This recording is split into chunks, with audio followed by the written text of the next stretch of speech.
Мергендер, желтоқсан айы сіздердің туылған күндеріңіз өтетін уақыт. Туылған күні келіп жеткен адамдар туылған күндеріңізбен, немесе келіп жететін адамдар, себебі кейбір мергендерде желтоқсан айы бұл енді 12-ші салаларыңызда болуы мүмкін. Туылған күндеріңізге әлі жетпеген. Ол кезеңде күн әлі 12-ші салада тұрады, астрология тілі бойынша. Бұл уақыт бір рухани ізденіс жасайтын, мен кіммін, қайда барамын деп сұрақ қоятын, немесе бір түс аяңдар көретін, немесе бір денсаулығыңызбен айналысатын, немесе бір құпиялықтар, жанның бір оқшаулануы, бір алыс жақтарға бір шығатын уақытыңыз, немесе бір құпия махаббаттар, немесе бір армандарыңызға әлі өзгерге айтпай қаражат ақша жинайтын, немесе бір психологтарға көрінетін, бір өзгелерден бір оқшаулану уақыттарыңыз, немесе бір кішкене көңіл күйлеріңіз болмауы мүмкін.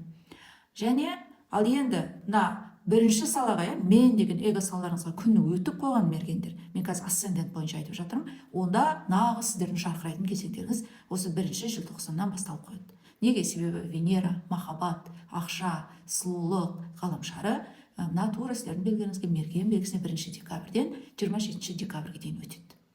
Бұл дегеніміз не? Міне ер азаматтар, сіздер бір өздеріңізге, жандарыңызға жақын махаббат адамдарыңыз кездестіретін уақыттарыңыз мергендер, мерген ер азаматтар. Ал енді мерген әйел азаматшалар, қазір Марс ғаламшары, күштілік, мықтылық ғаламшары, бұл да мерген белгісінде сіздердің белгілеріңізде тұр. Бір агрессия, құштарлық, мықтылық, жолдарыңызда осындай бір жұлдыздай жарқыраған, бір өзін көрсететін, бір сарбаздай, осындай бір өмірден бір кайф алған, бір сондай ер азаматтарды шоқтыратын боласыздар.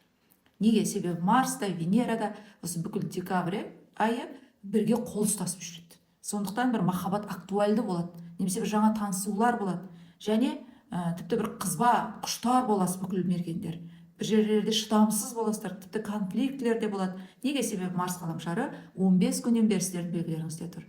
Және осы декабрь айының мына 17-сіне дейін сіздердің белгілеріңізде тұрады. Осы энергияны пайдалансаңыздар болады. Бір халықтың алдына шығу, аккаунттар, өз брендіңізді қалыптастыру, немесе бір жұлдыздай жарқырау, бір от шашулар, бір жаңа жылдық вайб, немесе өзіңіз бір көрсету, марқаю, бір қып-қызыл киімдер сатып алу, жарқыраған дүниелер, осындай бір кезеңдеріңіз бүкіл адамдар.